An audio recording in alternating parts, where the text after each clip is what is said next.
Welcome to BookHuddle. I'm your host, Karen Reeder with Readgab. Today, our guest is author C.M. Cornwell. She is debuting with this fantastic book that just came out called The Memory Spinner, and I just fell in love with it, so I'm excited to have her with us today. Christina, could you take a second and introduce yourself? Tell us a little bit about you. Yes, thanks so much for having me, Karen. So, about me, I am an avid reader and I love arts and crafts. So, I love crochet and embroidery, all that kind of stuff. And I'm a big family person. So, I come from a big family, and family was everything. So, that's always been a part of my identity for sure. So, I live in Pennsylvania now with my three kids and husband, and I write whimsical middle grade fantasy. So the Memory Spinner just released last month, and it's really exciting. Yes. Oh, I love it. So tell us about the Memory Spinner. What is the Memory Spinner about? Yeah, so it's about a 13-year-old girl named Lavender who develops a memory problem after her mother dies.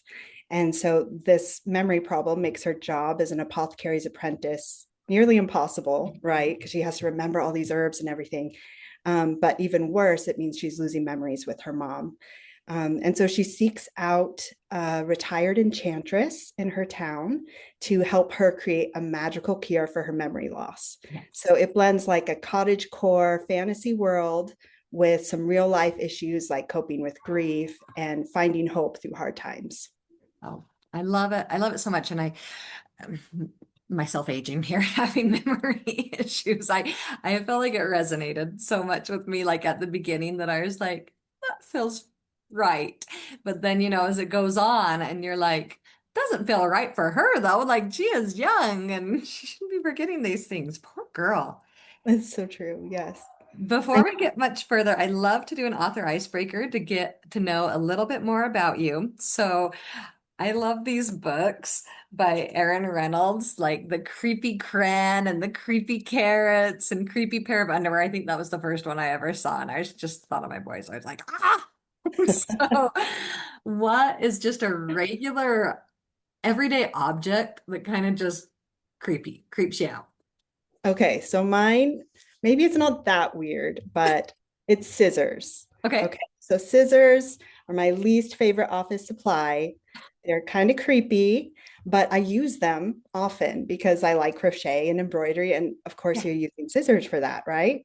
And so I have to show you at Hobby Lobby, I found these cute little embroidery scissors. I'm going to show them to you. So they're these little gold scissors, and they're in the shape of a bird. Oh, And cute. so the little blades are its Uh-huh. beak, It's beak. and so it's helping me get over my fear of scissors because they always made me like shudder. They're so creepy to me. So I love it. I love that you found a perfect little cute one to yeah, help you it not be helps. so creeped out by scissors. Yeah, I find snails creepy. I know that's not like an everyday object. Really. I know they're alive and stuff, but like they give me the heebie-jeebies. I could get that. All the slime. I could get Yes. When I would get home, I worked this early morning class that I would get home at like 7 a.m. and I would walk home to my apartment. There were these kind of banana leafy things in that. California, Uh-huh. and they would all be like hanging from them all over. And the first Yes. time I noticed it, I was like, "Ugh, ugh, ugh," and there were just like hundreds down the path of my apartment. And so ever since then, I'm just like, ooh, it smells heebie-jeebies. So, I you know, That's so funny because I know exactly the plants you're talking about because I'm yes. from California. And so I used to pick them off in our backyard, Uh-huh. off the backyard plants to keep them from eating the plants. My Keep dad was them, like a major gardener, and so he was always go collect the asking us to snails. pull the snails off. So So I definitely get the creepiness there. yeah, I can, could never, well, I wouldn't judge anybody for their creep out anyways, but after me getting the creeps from snails, and I just love that question because just sometimes, just these random things. What is there? It's so true. Yes. All right, so why memories when you got writing this book? What was it that drew you to writing about memories? So it's always been one of those, I'm a very reflective person. So memories have always been something that I'm looking back on. that I knew were very important to me. And so one of the things that first started me writing about memories was my sister and I'm very close with my younger sister. We would write just like a one-page memory. And this was the way like we sharpened our writing skills and just had fun. And Yeah. so we'd each write like these one-page memories and share them back and forth. Back in the days when blogs were a thing, they're not as much a thing now, but we had a blog that we shared together and Oh, we that's just fun. passed these memories. And um, it became something I felt closer to her with. And I think she felt closer to me too, because you're learning these pieces about someone, these pieces that shaped who they are, you Right. know? Yeah. Right. So I think that was the seed that planted this That, story. that is really neat. That's a treasured memory for me, is like remembering being on trips with my dad, even just, going over um the mountain over to the other side of the valley, and maybe like a 40-minute ride, and he would just tell me memories about sledding down that road before it was paved. I don't know, just the things that he grew up with. Like, you treasure those. You get to know people in a different way when they share their memories. It's so true. Yeah. Right. So, what do you feel might happen to somebody's identity should they lose their memory? And it can happen in real life. And Yeah. so, picturing somebody not knowing their full story, how do you think that would alter a person? So, this is one of my fears for sure. And it's one of Lavender's fears. And so I think it was also, me delving into that question because I've known people who have suffered from dementia and some of these other memory altering ailments, Um, and so it did have that personal element to me. Um, and I think it's scary to think about losing a critical memory, right? It's something that's like an origin story for you. Yeah, I like that. It is kind of terrifying. Right. And so a reason why I wanted to have the theme in the book of connecting over memories is because I think at least in my life, I don't have the best memory. I've but my little sister, she has like a fantastic memory. Right. And so we're always sharing things back and forth, and she can fill in the blanks for me. And when you have somebody that you love and trust to kind of be that person for you, I think it makes it less scary to Nice. think of losing something that part of you, because the people who love you will help you remember, Yes. Yes. And I think right there we have a problem right in the book from the get-go, because she's so mad at her best friend. She don't even know why. And she's Yeah. so mad at him, but she forgot that memory. But gosh dang it, she's holding You strong know that's a to good that reason. grudge. Right.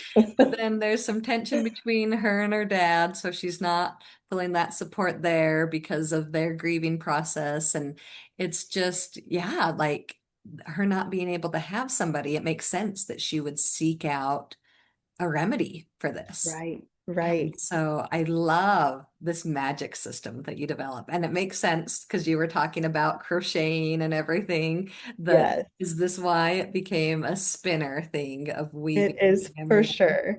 I've It's kind of beautiful. been like a fiber arts nerd. I'm not very good at like Okay, embroidery, but crochet I've been doing a bit longer. nice. And I started learning about the mythology tied to fiber arts Neat. and to the ancient art of spinning. And I loved that it was like a woman's role, like Yeah, um, and oftentimes in mythology they see magic like there's a connection to the earth that you get from doing the spinning process. right. There's the idea of the fates in Greek mythology, and they have, and it's in Norse mythology as well. They just have these. They thought that spinners had this some type of magical ability. So it isn't like a new Ooh, idea, but I yeah, wanted to put I my didn't own know spin that. on it. Right. Yeah, Your own spin on it. Nice. right, exactly like that pun. Yeah, I need a different spin, right? So the idea of a magic system coming through, passing on from woman to woman, Right. a magical spinner to her apprentice, Right. and then them sharing this magic with their community and building up their community through this magic. I thought that was a really cool concept. Yes. It's not a new concept, but It almost makes me think of, isn't there Native Americans that would tell stories with their looms? Or am I thinking yes, this right? When they would weave and they had stories that they would tell as they would make these patterns and things, that was one of the way that they would pass down their stories. yes. And it's through so many different cultures Yes, and have I didn't this know method. about the mythology and Norse mythology, and then I hadn't even thought about the fates in Yes. Greek Yes. mythology. So that's, yeah, I didn't even reading the book, I didn't even think about all of these links of how many stories it incorporates.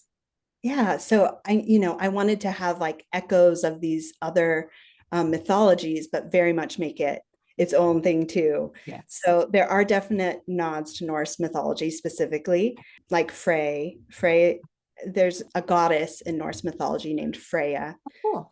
So it's a nod to Oh Frey. yes.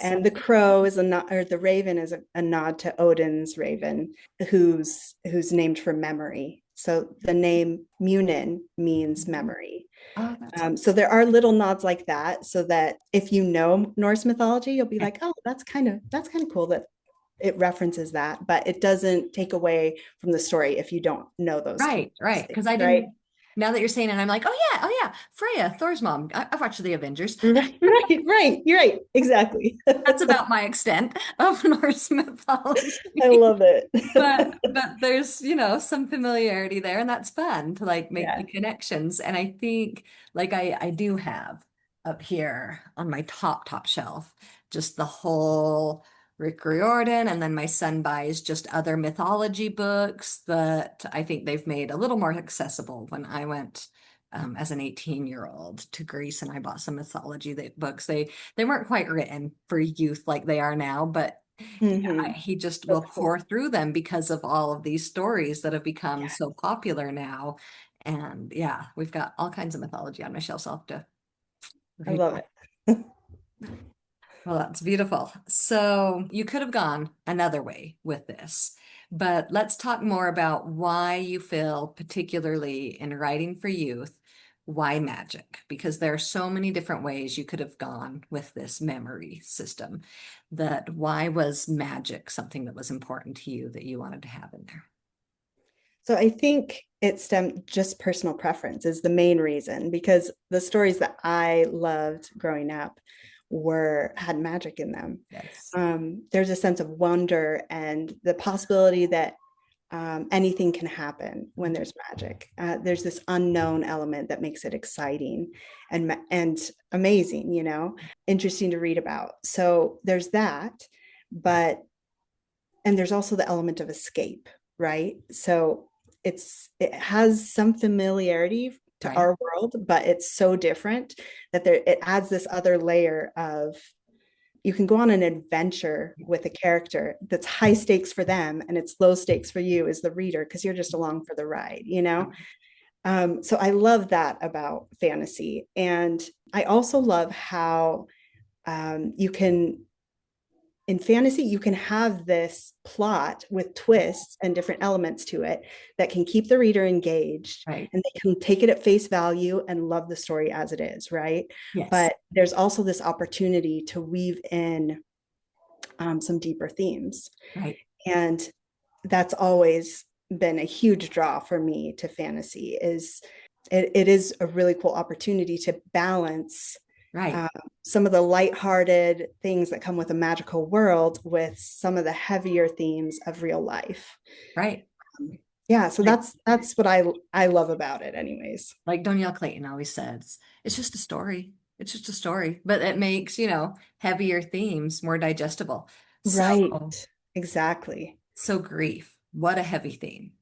Tell Yes. us about writing about grief, because I think when I came to your launch, you mentioned that you were dealing with some of your own grief, right? Yes, I And was for sure. so, was this hard to be writing about somebody going through grief and going through your own grief at the same time? It was. So originally it wasn't a story about grief at all.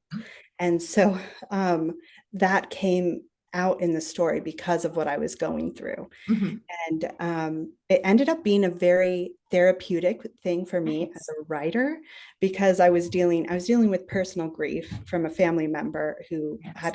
had cancer and was dealing with the treatments.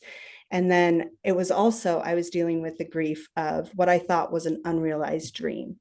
So it was the combination of these two things that my first book had failed to sell on submission. I thought I'd never become published. It was Right. devastating. And then of course I find out that someone I love very close to is going through a very aggressive form of cancer. So writing this story, I am dealing with these heavy emotions, but I'm finding hope along with Lavender. And so I felt like I'm having all these different characters process grief in different ways, right? So Lavender is processing it one way and she wants to connect, and her dad is processing it by avoiding Right. any type of connection with his daughter and just wants to live in the present. And then you have Frey, who's also dealing with of loss and grief herself, and Right. she handles it completely differently.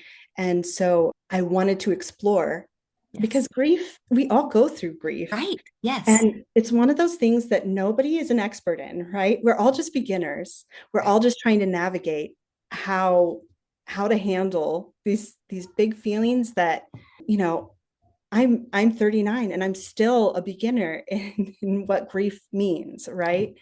And so at the time, I was writing for myself because I didn't think this book would be published. I was writing it to find hope in my life again. And now, now that I've edited it and sent it out into the world, what I hope is that it can help young readers who are going through this Right. to feel seen, to feel understood, and then to dig deep for their hopeful ending. And, you know, if they take nothing else away from this story, I hope that it's to have hope always, that there's always hope no matter what, right? Right. Right. It makes me so much more emotional getting the other side of it. And I feel like grief is so, so important to address to kids Yeah. because for one, it's something that you need to talk about before going through it because it's so much harder to talk about it in the moment that you're going through it. So if you Yeah. can take a story that's familiar and be like, hey, this is so awful that we're going through this. Do you remember when we read The Memory Spinner? And if you can bounce some emotions and some feelings off of that, how powerful to have that True. in the back pocket because one day Yes. they're going to see something. And even if it's not super firsthand for them, they're going to see somebody else who's going through something, right? And to have Yes. to be able to just, back pocket kind of, Yeah. To pull develop that that out. empathy. Yes. And to, yeah, the empathy and have something familiar Yes. because it's not like it's like, well, while you're going through grief, let me pull off my Right. bookshelf Right. because it's not the time for that. Right. I mean, it maybe is, but not in the very throes of it. Right. So if Yeah, there's been some absolutely. books that you've recently, but yeah, it makes me because I read this summer, The Memory Spinner, and then Mhm. talking to you now and hearing how personal it was for you, it's making me emotional. And it was similar for like Tuck Everlasting, I never read as a child. And Mhm. so it was so emotional. I listened to that one in June and Oh, yeah, that like one's Aubrey Hartman's work about oh, grief. so beautiful. And Yeah. just like her author note at the end afterwards, and I'm just like almost sobbing at these author notes, even though I've made it through the whole book. It's because it's so much more meaningful when there's a connection. And I think that will happen for kids that they'll appreciate the story and it'll be like, oh, Yes. this is so fun and so neat to like, wow, this witch and this spinning, in the moment it's like, whoa. And then later to be Mhm. like, oh my gosh, this is more when they're going through Yes. something. Yeah, absolutely. That's the hope, you know. It's- I think that's what reading is all about and what writing is all about for me is that connection, finding that connection through stories. yeah. So you talked a little bit about that this was just so this unrealized dream was writing, right? Being a Mhm. published author. Yes. And I I'm going into this question knowing a bit because I was at your launch, but tell us about this path because you are published now and not only published, but we've already got another one coming out. Yes, So, but it was hard getting there. So tell it us was. about some of these big steps and what made the difference. Yeah, it was a challenge getting here. I'd say the actual publication journey is definitely a challenge. It was also a challenge to just accept that I was a writer. So Right. for a very long time, I love telling stories, Right. but I didn't think I was in a place to write creatively. And so I had other members of my family who were writers, and I was like, I'll just leave that to them, you know. Right. And it's so hard to be a writer and to let yourself be vulnerable in that way, right? So it took me a very long time to just accept that I this was a part of me and that I love the process. I love the process of writing. And I really learned that with the memory spinner. And so that came after my book died on submission, like I said. So it took me a very long time after writing my first manuscript. So the one that died on submission, did you have an agent and it just wasn't getting picked up? Yes. So it took me a long time to get an agent. So It was very, that excitement, like the agent, yes, we're making yes, you progress. think And you've then, made it, you know? Yeah. So there were many times in that agent journey where I was like, man, like I wasn't sure if I was going to make it during that journey, right? And then yes, you reach that milestone and you're like, oh, sweet. I've hit here, the top, right? yes, Hit the top of the mountain. But no, you are at the bottom of another mountain. And so going on keep it coming. submission, yeah, and seeing that book, which I thought it was the best thing I've ever written. Right. I was like, if this book does not sell, I have no other stories in me. This Oh, is it. And so I'm not one of those people that just like cranks out ideas so right. easily. I really envy those writers who are just like, oh, I have all these ideas in my back pocket and I just don't have time to write You them. could just sell these ideas. Yes, yes. And Ghostwriters. I'm like, I agonize over these ideas Yes. and I can write all day, but I need the ideas, right? Right. And so I was worried, of course, that this book was it for me. Right. And so it was out on submission for a little over a year. And then I had that hard conversation with my agent like, this book, we're setting it aside and we're working on something new. Oh man. And so to me, that meant this book is dead forever, like that's what I thought as Yes. earlier in my writing journey. It's dead forever. It's never going to get picked up.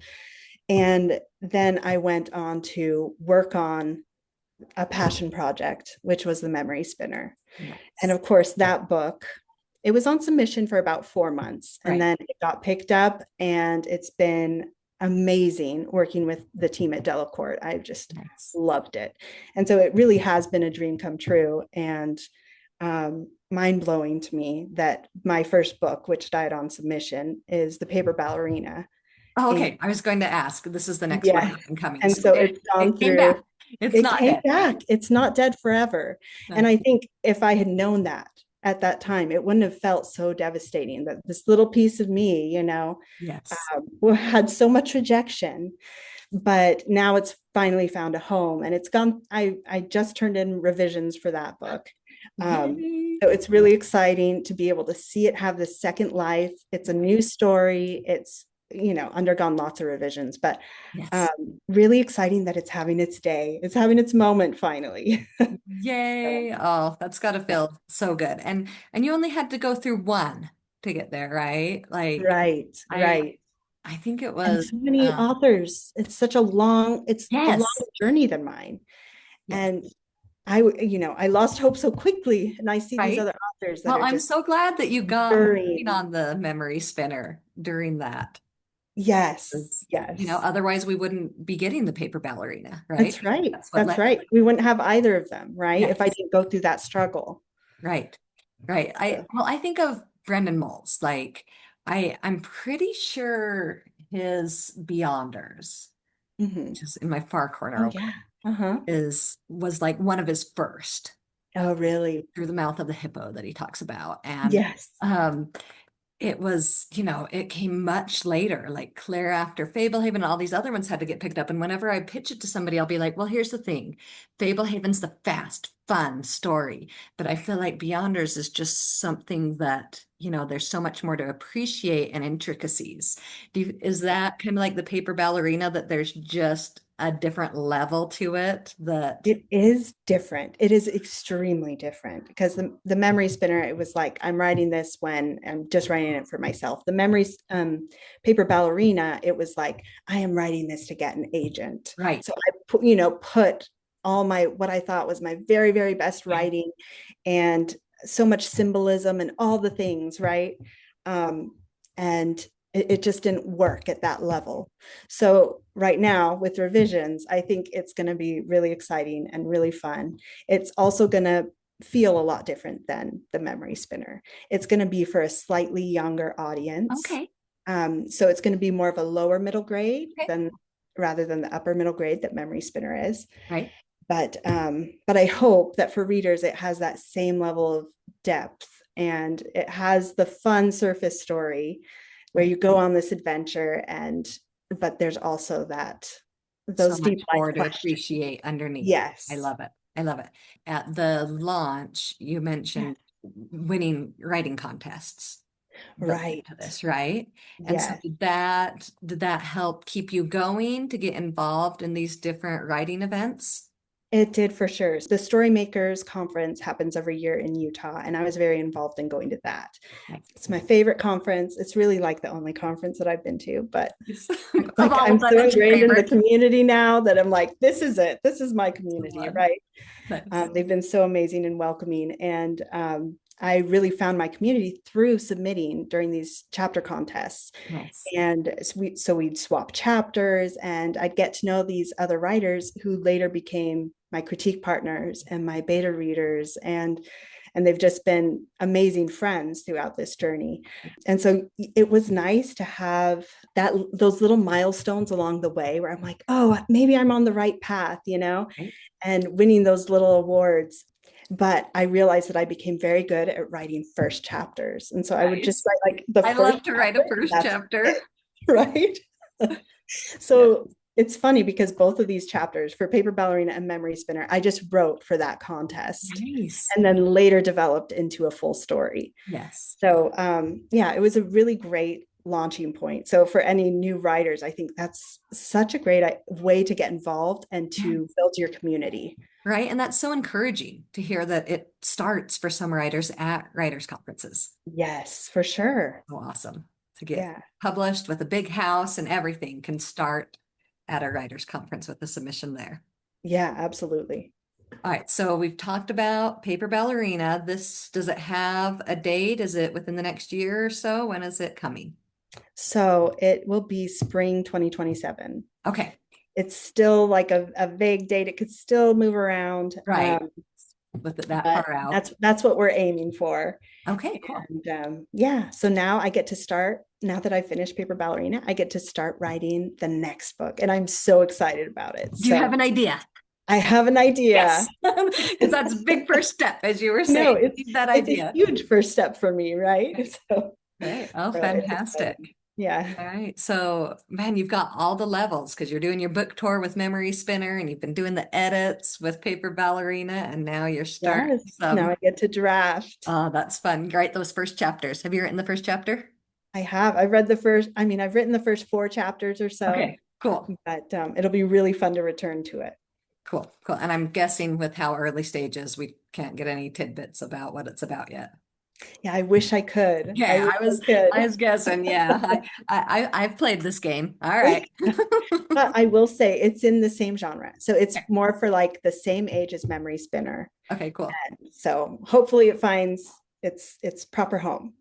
I feel like Memory Spinner resolves very nicely in the end, but I could see potential for companion stories or sequels. Do you Yes. consider that at all? I it has been on my mind, and I Okay. did leave the magic system that way intentionally so that it could be further developed. I just see being in the same magic system, same world, but not Right. necessarily the same characters. Okay. So at this point, at least, I don't see. Maybe a a sequel, companion but maybe a or companion type maybe a of story. prequel. Yeah, So or what a leads prequel. to it Yes, with yes. Munin or Frey or something. That could be Yeah, fun. I'd love yeah, to it see could be it. really fun. So, hopefully one day. All right, all right. We will wait and consume in the meantime the other works that you have coming for us. Thanks. All right. So, what is a favorite book, another children's book that you could recommend for us? There's so many. It's so hard to just pick one. But I did choose the book that inspired me to write, Oh, which yay. is The Goose Girl by Shannon Hale. Yay. It's an oldie but a goodie, right?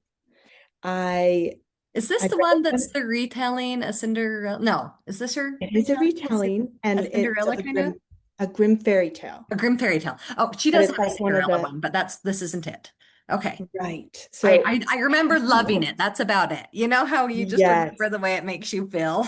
Yes, and there's so many of Shannon Hale's that are like that for me. It's They were, but they became these comfort reads. yes. And so I reread Goose Girl many times. And Nice. the last time I read it, it was before I started writing. I was like, you know what? I'm just going to do it.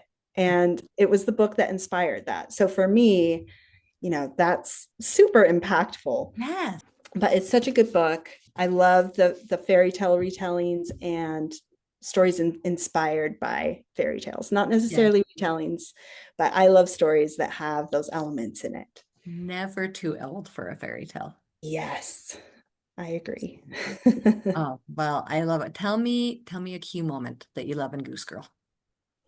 Oh, I love, oh, it's so hard to pick one moment, but I'm just going to say, I love her emotional journey, like the inner strength that she finds throughout the story. Right. That's what really connected with me. Nice. Nice. Yeah. And there's so much emotion and memory Yes. spinning. I think you did a Yes. good job of taking what you feel when you read and giving that back to us now as a Thank writer. you. Beautiful. Well, thank you, Christina. I've loved talking to you today, and we will look forward to when Paper Ballerina comes out, and everybody else go check out Memory Spinner in the meantime. Thanks so much. Thanks for having me. I hope that you enjoyed hearing about the Memory Spinner. If you like my podcast, I'd really appreciate it if you could take a minute and rate and review BookHuddle. This really helps more people to find BookHuddle. Now go and have a fantastic week and read some amazing books.